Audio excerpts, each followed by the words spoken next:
వామ healthy fit channel కి స్వాగతం. ముందుగా ఈ ఛానల్ సబ్స్క్రైబ్ చేసుకోండి. ఎందుకంటే ఈ రోజు మనం ఒక లాస్ గురించి బెనిఫిట్ గురించి రెండు తెలుసుకోబోతున్నాం. ఎందుకంటే మనం చాలా మంది హెల్దీ ఫిట్ గా ఉండాలనుకుంటాం, కానీ కొన్నిసార్లు హెల్త్ చిన్న చిన్న మిస్టేక్స్ తో గాడి తప్పుతూ ఉంటుంది కదా. అయితే మనం సాధారణంగా భోజనం చేసేటప్పుడు ఏంటంటే కొంతమంది చేతితో తింటాం, కొంతమంది స్పూన్ తో తింటారు కదా. మీరు ఒకటి గమనించారో లేదో, మన చేత్తో తినేటప్పుడు, అంటే ఇప్పుడు చేత్తను కలుపుకొని తింటాం కదా, ఈ చేత్తను కలుపుకొని తినేటప్పుడు మాత్రం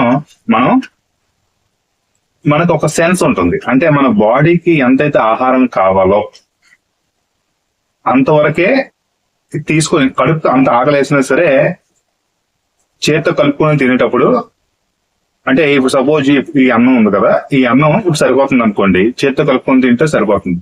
ఇంకా ఎక్స్ట్రాగా తినాలనుకున్నాం ఎప్పుడు తింటాం తెలుసా? స్పూన్ తో తినేటప్పుడు ఇంకా దీనికన్నా ఇంకెక్కువగా అన్నం కూడా తినేస్తాం. చెప్తాను చూడు, చేత్తో కలుపుకున్నాం కదా, చేత్తో కలుపుకొని మనం ఇలా తింటున్నాం.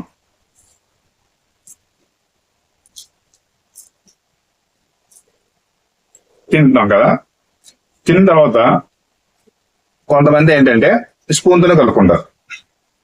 స్పూన్ తోనే కొంచెం కర్రీ కానీ ఏదైనా సరే, ఏదైనా అవ్వచ్చు, ఇలా కలుపుకుంటారు కదా.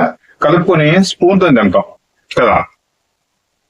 ఈ స్పూన్ తో తిన్నాకనే తక్కువ మోతాదు వస్తుంది.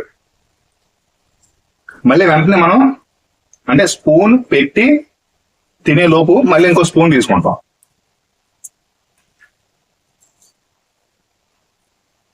ఇది గమనించాం మనం.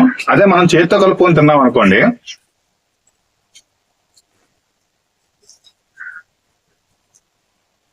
స్పూన్ కి చేతికి కొంచెం టైం అనేది స్పెండ్ చేయాల్సి వస్తుంది.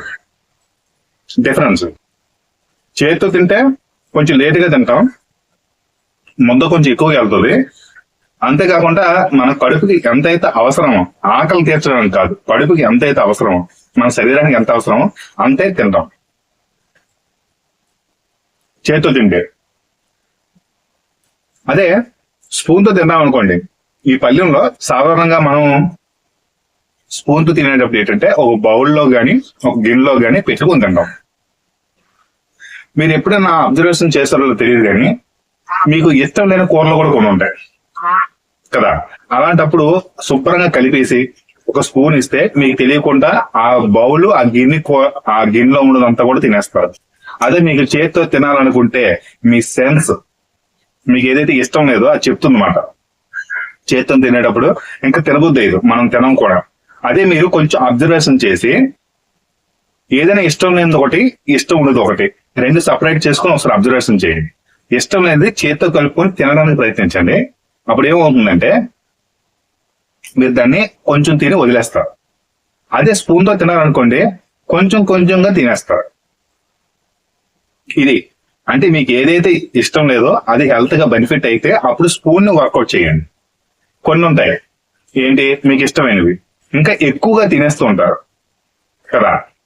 అలాంటప్పుడు ఏంటంటే చేత్తో తినడానికి ప్రయత్నించండి. అప్పుడు ఏంటంటే మీకు ఎంత అవసరం అంతే తింటారు చేత్తో అయితే. ఇది నా యొక్క అబ్జర్వేషన్ లో నేను తెలుసుకోవాలి. దీంతో ఏమవుతుందంటే మనం వెయిట్ లాస్ అవ్వడానికి కూడా ఉపయోగపడుతుంది. అంటే ఆహారం తినకుండా వెయిట్ లాస్ చేయడం కాదు, ఆహారం ఎంత మోతాదులో తిని ఎంత అవసరమో అంత తినాలి. అర్థమైంది కదా. చేత్తో తినడం వల్ల ఒక తృప్తి ఉంటుంది, స్పూన్ తో తినడం వల్ల ఫాస్ట్ గా తినగలుగుతాం, ఎక్కువగా తినగలుగుతాం. అంతేకాకుండా మనం అది కొంతమందికి బెనిఫిట్, కొంతమందికి లాస్. కొంతమందికి ఇంకేంటి, ఇష్టం లేని ఏదైతే ఐటమ్స్ ఉంటాయో అవి తినేటప్పుడు స్పూన్ ఉపయోగించండి. అలాంటప్పుడు ఏమవుతుందంటే 2 స్పూన్లు తిన్నా ఆగి మళ్ళీ తింటారు.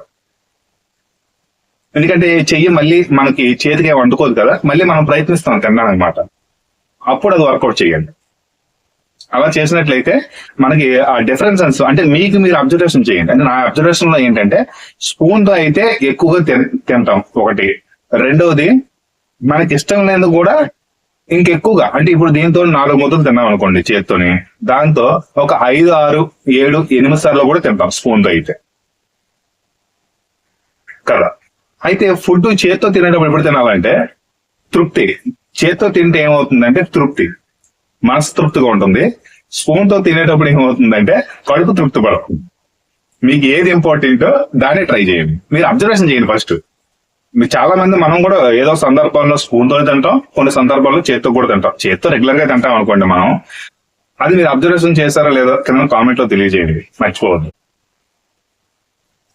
నేనైతే చేతితో తినే ప్రయత్నం చేస్తాను.